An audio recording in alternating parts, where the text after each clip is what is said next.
On tonight's programme, Rachel is forging ahead with her new kitchen garden. But things aren't all going to plan. I'll come clean about my tomatoes. Disaster.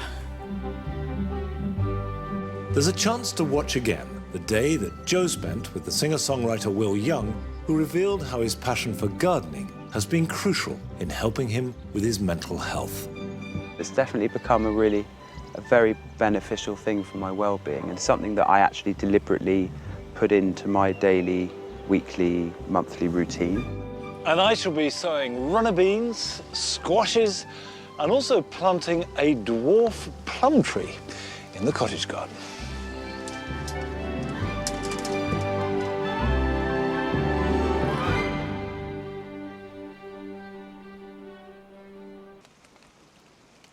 Now, last year, Joe went down to Cornwall to visit the singer-songwriter Will Young at his parents' garden.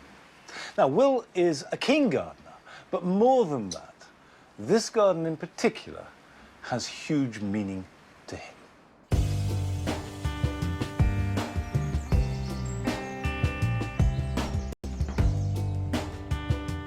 I've come to visit a musician and actor who I've heard is a pretty keen gardener himself.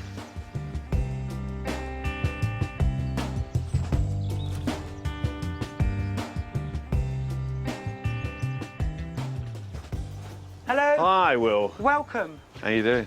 They're dogs. There are dogs. There are dogs. There are dogs everywhere.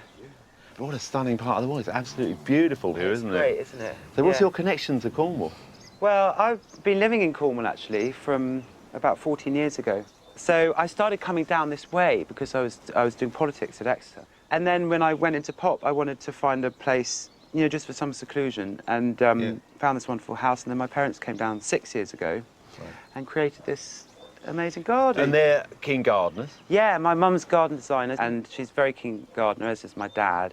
My sister's a gardener, and I was a gardener throughout A-levels and university. I used to listen to music while I mowed, and before I entered Pop Idol, and I listened to my audition songs that I had to do, and earned the money to get up to London to do the audition. Fantastic. Through gardening. Wow, so gardening. Without gardening, you wouldn't be where you are today. Essentially then, Will. what I'm saying Eh? is, without gardening, where would I be? And I just love it. It's so good for the soul, and it's just a pleasure to be in this space, you know. Yeah. Would you like to see more of the garden? Love to. Come with me. Yeah, love to. It is actually, isn't it? Yeah. My mum wanted to create a gravel garden.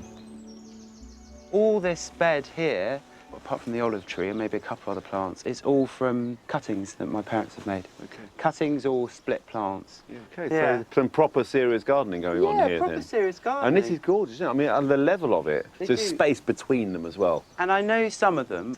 So this is a clematis. The trellis was my mum's cot when she was a baby. Really? Yeah. That's a cutting, but we got that from Hampton Court. Yeah, it's a beautiful clematis, isn't You've it? got the what do they call it? Aquilegias. Aquilegias, Yeah. so the yellows. Granny's bonnet is the common name. Aquilegias. There's yellow ones. Granny's and bonnet. Granny's I like that. bonnet. I can see that, actually. Yeah.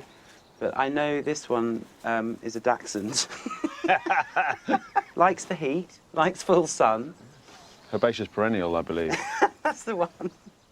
So my dad makes a lot of bird boxes. That was meant to be for a wagtail, but it's become a bumblebee's nest, which I love, you know. And Yeah, so the bees going in and yeah, out, you can don't see they? them go in and out, and then there's a wagtail that comes.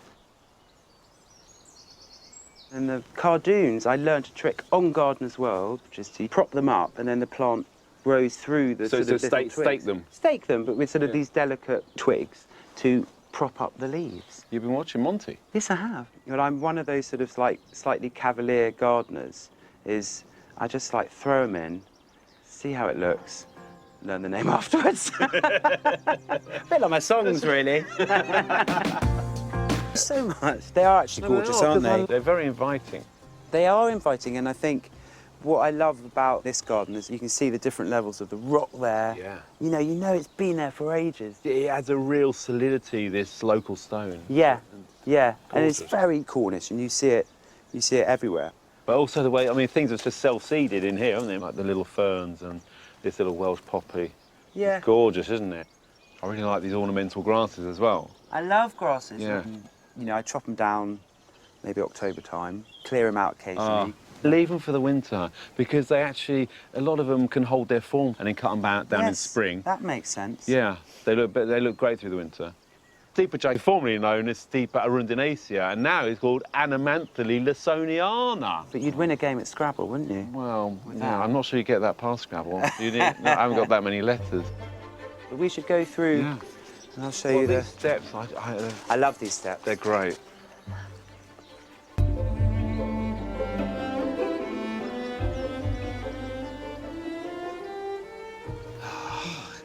So is this one of your favourite areas here? Yes, this is. I love structural gardening. You know, I love literally that little kind of landscaping of garden. The process of gardening as well, isn't it, is very rewarding. It can engross you and take you away from things as well. Oh yeah, because I mean I got very ill and I have a anxiety disorder, for want of a better phrase, and gardening's really helped me because it grounds me, and I have to kind of feel. You know, I like to feel the earth, and it's sensory. So it's definitely become a very beneficial thing for my well-being, and something that I actually deliberately put into my daily, weekly, monthly routine. Right. And I always liked gardening, but then I really started getting into it when I was in treatment, actually, because I had to go into treatment for anxiety. Did they prescribe gardening? Well, they sort of did, but then I sort of picked it up and created gardening at the place. Started growing dahlias and irises from, you know, bulbs, and sweet peas and some vegetables, and gardening very much gives to you. You know, like the process of creating something is sort of miraculous in a way. From a tiny seed or a tiny cutting, you can get these amazing plants. But you have to be patient, and you have to nurture, and maybe the act of nurturing something else kind of maybe aids you to nurture yourself. And it's amazing how people talk about, you know, pills and, you know, counselling, things like that, which all do work. But actually, you know, gardening and nature is like a brilliant healer, isn't it? Yeah. You know, it's just the best. Don't be afraid, that's what I would say. Just start with one plant even, you know? Pick a plant and don't be deterred, because it's all trial and error anyway. That's the thing. I mean, you know, things go wrong, we all have failures, but that's all part of life It's all anyway. part of it. And just keep going. Yeah. And actually, I was speaking to a friend the other day, and she said, she's a great gardener, and she said, oh, when in doubt, garden. And I just thought that was lovely. Do you get to a stage where you're aware of something happening, you think, right, I've got to go and get in the garden, I've got to spend some time out there? Yeah, definitely. And it has really helped kind of calm me down, and then I get to come here and feel the space of the garden, and it really relaxes me. Yeah. I mean, there's a shepherd's hut, you know, up behind us, and I come down and I write my songs down here. Well, I write the lyrics. I wrote my latest record down here, and it is lovely to have just a vista to look out on, and just it gives more space in my head, you know, to be able to clear it all, and then I can just let the words flow. My favourite thing to do is to grow from seed or grow from bulb. I've just seen that one of my dahlias has come up again. I was more excited about that than I probably was about my first #1. I mean, you know, some people would think it's tragic, but for me, I actually spoke to the dahlia. I said, welcome back. For letting me into your garden and showing me around and spending time with you. It's been great. Oh, well, it's my pleasure.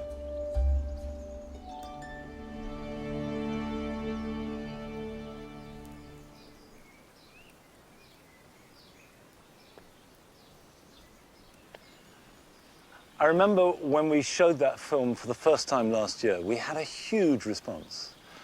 People were both moved by Will's testament and also really helped and inspired by it, because so many people share those same problems of anxiety and depression, and lots of people get help from their gardens. Now, the damp garden, with its pond in the middle, is actually looking quite good despite the weather. It's been a really wet last 24 hours.